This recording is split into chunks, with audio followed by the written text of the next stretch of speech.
My name is Alex. I was 19 years old, and I worked night shifts at McDonald's. It wasn't the most glamorous job, but it paid the bills while I was in college.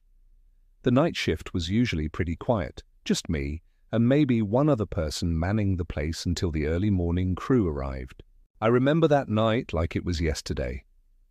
The smell of grease and fries hung heavy in the air, mixing with the sharp scent of cleaning products.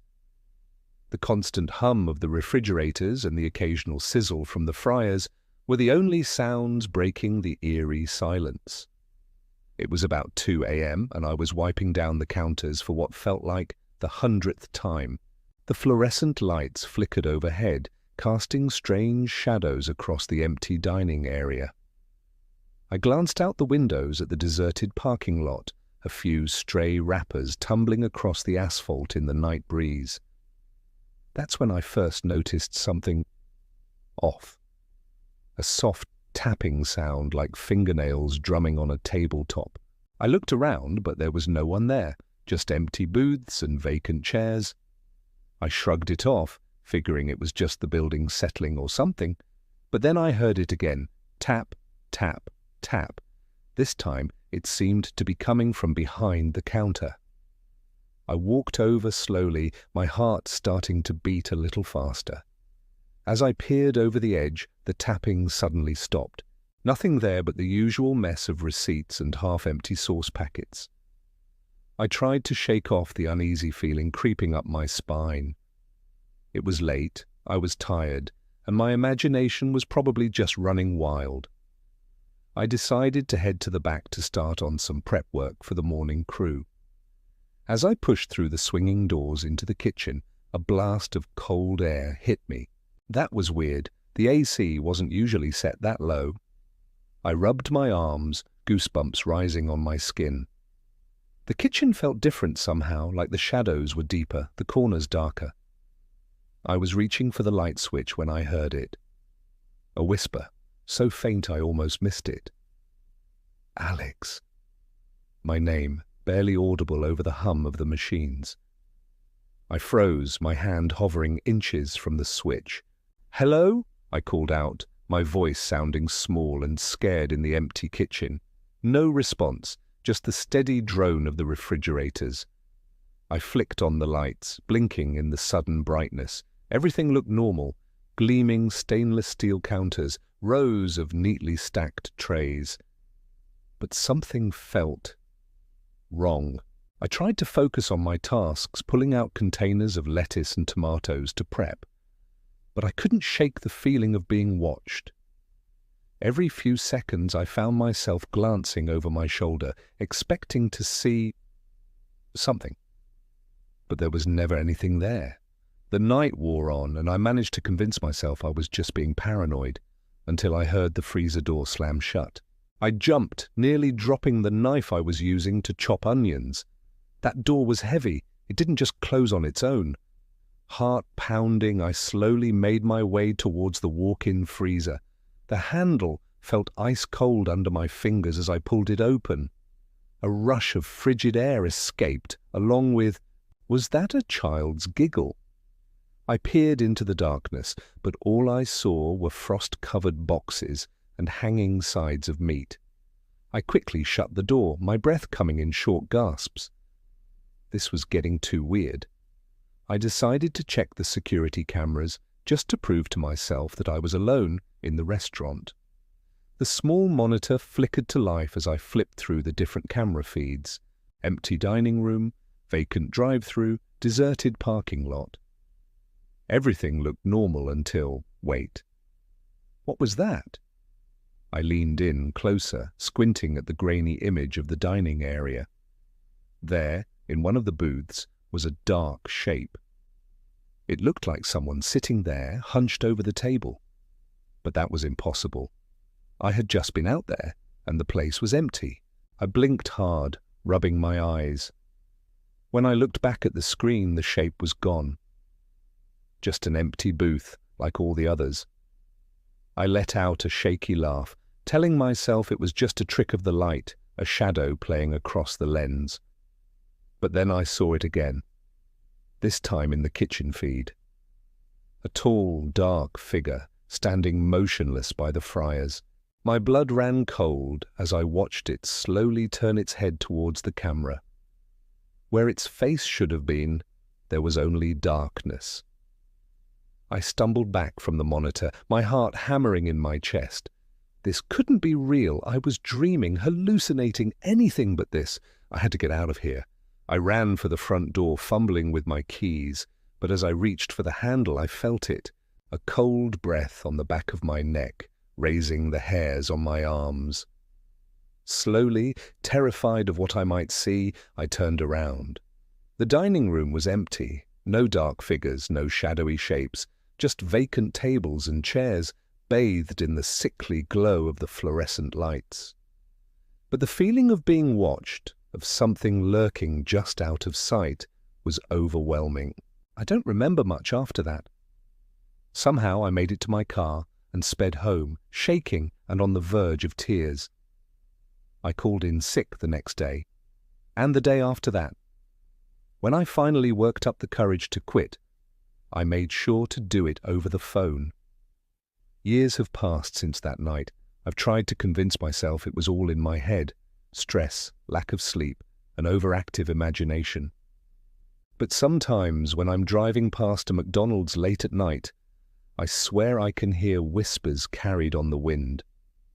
And in my dreams, I still see that faceless figure, standing silent in the empty kitchen, waiting. Maybe it was never real, or maybe it never left. I still remember the night I quit my job at McDonald's. The relief was overwhelming, like a weight lifted off my chest. I thought I could finally breathe again, finally sleep without the constant fear gnawing at the edges of my mind. But I was wrong. So terribly wrong. Every night, as I lay in bed, the memories creep back. The shadows in the corners of my room seem to stretch and writhe, reaching out with inky tendrils. I squeeze my eyes shut, but I can still hear it. That faint, eerie whisper that sounds so much like the drive-through speaker crackling to life.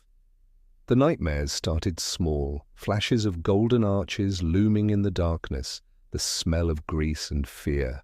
But they grew night after night until I found myself reliving that final shift in vivid detail.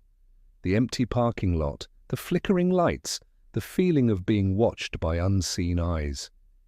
I wake up, drenched in sweat, heart pounding so hard I can feel it in my throat. My fingers clutch at the sheets, searching for something solid to anchor me to reality. But even in the light of day, I can't shake the feeling that something followed me home from that place. At first, I tried to go about my life as normal. I applied for new jobs, met up with friends, tried to convince myself it was all in my head. But then I started noticing things, little things that sent shivers down my spine. The way shadows seemed to flicker in my peripheral vision, always just out of sight. The faint sound of laughter echoing down empty hallways. The eerie sensation of fingertips brushing the back of my neck when I'm alone in a room. I've become a master of avoidance. Fast food restaurants are strictly off limits. Even the sight of those familiar logos makes my palms sweat and my breath catch in my throat. Night shifts are out of the question. I can't bear the thought of being alone in the dark, surrounded by the hum of machinery and the endless possibilities of what might be lurking just beyond the light. My friends don't understand. They laugh it off, tell me I'm being paranoid. But they didn't see what I saw. They didn't feel the oppressive weight of that presence, the certainty that something was there, watching and waiting. I've tried to explain, but the words always fall short. How do you describe the creeping dread that follows you like a second shadow? The way every creak of a floorboard or rustle of leaves outside your window makes your heart skip a beat? My relationships have suffered. It's hard to maintain connections when you're constantly on edge, jumping at every unexpected sound. I've pushed people away, retreated into the relative safety of my own home. But even here, I don't feel truly safe.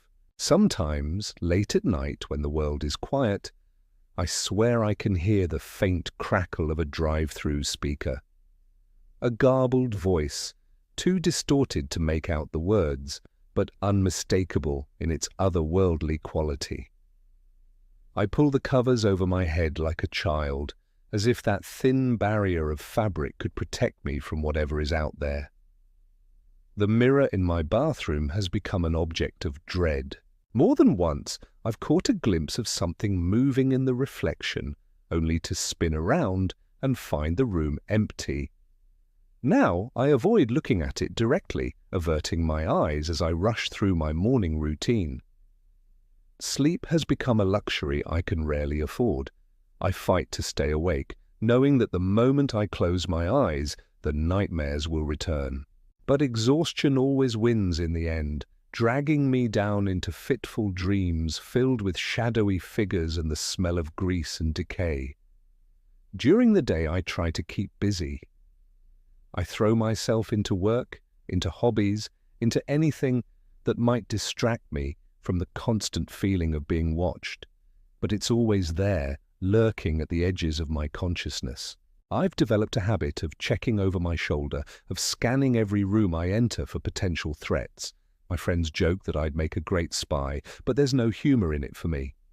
It's a survival instinct, honed by months of living in a state of perpetual fear. The worst part is the uncertainty. Am I truly being haunted by something supernatural, or is my mind playing cruel tricks on me? There are moments when I almost convince myself it's all in my head. But then I'll catch a whiff of that unmistakable fast food smell in a place it has no right to be, and the terror comes rushing back. I've tried therapy, meditation, even medication. Nothing seems to help. The therapist suggested exposure therapy, revisiting the McDonald's where it all began. The very thought makes me break out in a cold sweat. I can't go back there. I won't. Sometimes I wonder if I should have stayed. If facing whatever was in that place head-on might have been better than this endless game of cat and mouse. But then I remember the bone-deep certainty I felt that night, the knowledge that if I stayed, I wouldn't make it out alive. So I continue on day after day, night after night. I've become an expert at putting on a brave face, pretending everything is normal, but inside I'm always waiting, always watching, because I know that whatever was in that McDonald's, whatever followed me home that night, it's still out there. And sometimes, in the darkest hours of the night when the world feels thin and fragile, I swear I can hear it calling my name. Even now, years later, I can still feel the presence following me. It's a constant companion, an unwelcome shadow that refuses to fade. I've learned to live with it, to function despite the ever-present fear. But I know I'll never truly be free, because deep down, in the part of my soul that still trembles at the memory of that night, I know the truth. Whatever was in that McDonald's, whatever reached out from the darkness and touched my life, it wasn't just after me. It was hungry, and I have a terrible feeling that someday, somehow, it will find a way to feed again.